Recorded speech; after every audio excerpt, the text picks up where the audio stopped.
Have you ever noticed how easily days can pass without a single message or phone call? At first, you barely notice it. Then one evening, the quiet settles a little heavier than before.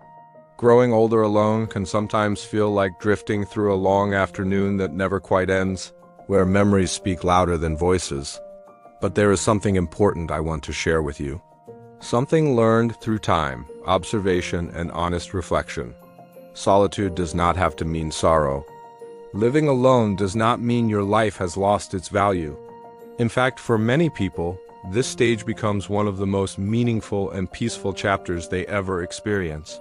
As we grow older, the world naturally becomes smaller. Friends pass away.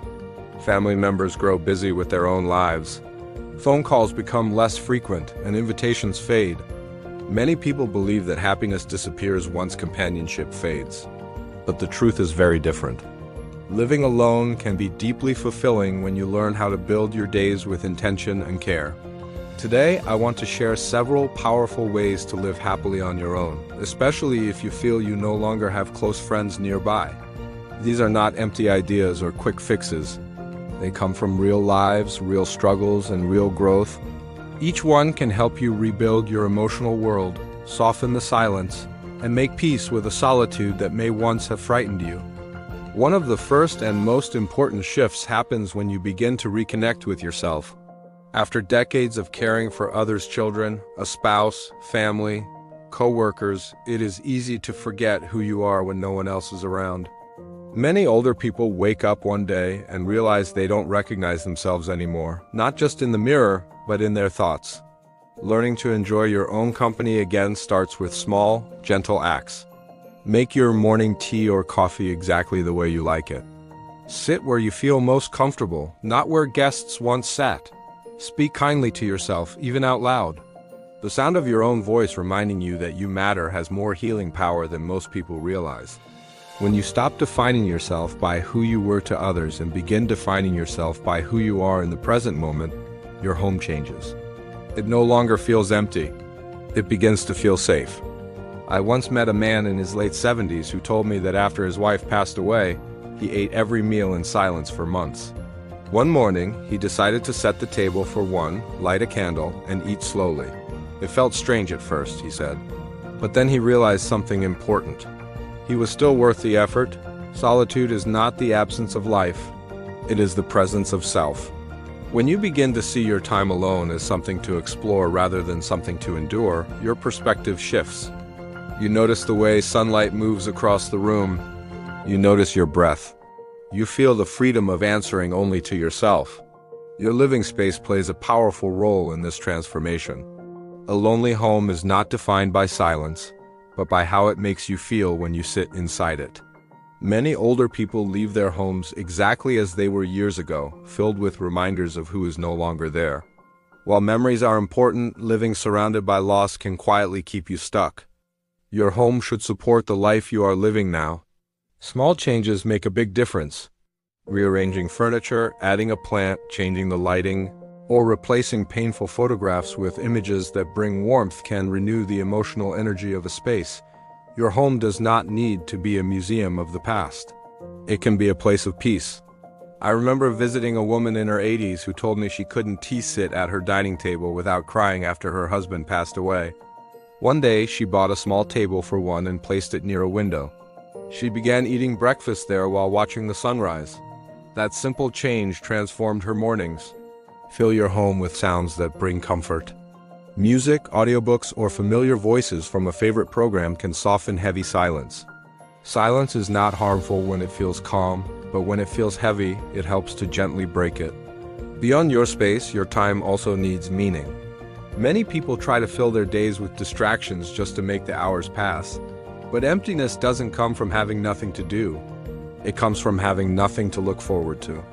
The happiest older adults share one thing in common. They wake up with purpose. It doesn't have to be grand.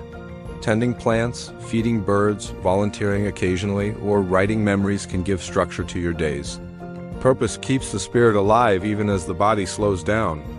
I once met a man in his early 80s who told me he used to sit on his porch waiting for the day to end. One morning, he decided to try creating something instead. He began carving small wooden figures. Eventually, he started giving them away. He said that for the first time in years, he felt useful again. Purpose transforms solitude. Without it, loneliness feels like a cage. With it, solitude becomes a sanctuary. Another important shift comes with acceptance. As painful as it is, not everyone will stay close forever. Some calls will not be returned. Some relationships will drift. Peace begins when you stop asking why and start accepting what is. Acceptance is not bitterness, it is not giving up. It is understanding that life has seasons. When you stop chasing what has changed, you free yourself to nurture what remains. I once spoke with a woman who said she spent years waiting by the phone for a call that never came. One day, she decided she didn't want to spend her remaining years waiting. She began painting small watercolors of flowers outside her window. Her days became lighter, not because her circumstances changed, but because her perspective did. Joy in later life rarely arrives in dramatic moments. It hides in small details, a warm cup of tea, a familiar song, the way light changes at dusk. These moments matter more than we think. When you slow down enough to notice them, life regains its color. Gratitude fills the quiet. Solitude becomes softer. Connection also remains possible, even in small ways. A short conversation at the store, a smile on a park bench, a local group or class. You do not need many people. You only need gentle reminders that you still belong. I once met a retired teacher who lived alone for years and rarely left her home. One day, she attended a small reading group. That single step brought laughter and new friendships back into her life. She told me she realized she didn't need to be found. She needed to go find life again. Finally, making peace with yourself is essential. Old regrets, unspoken words, and buried dreams can grow louder in silence.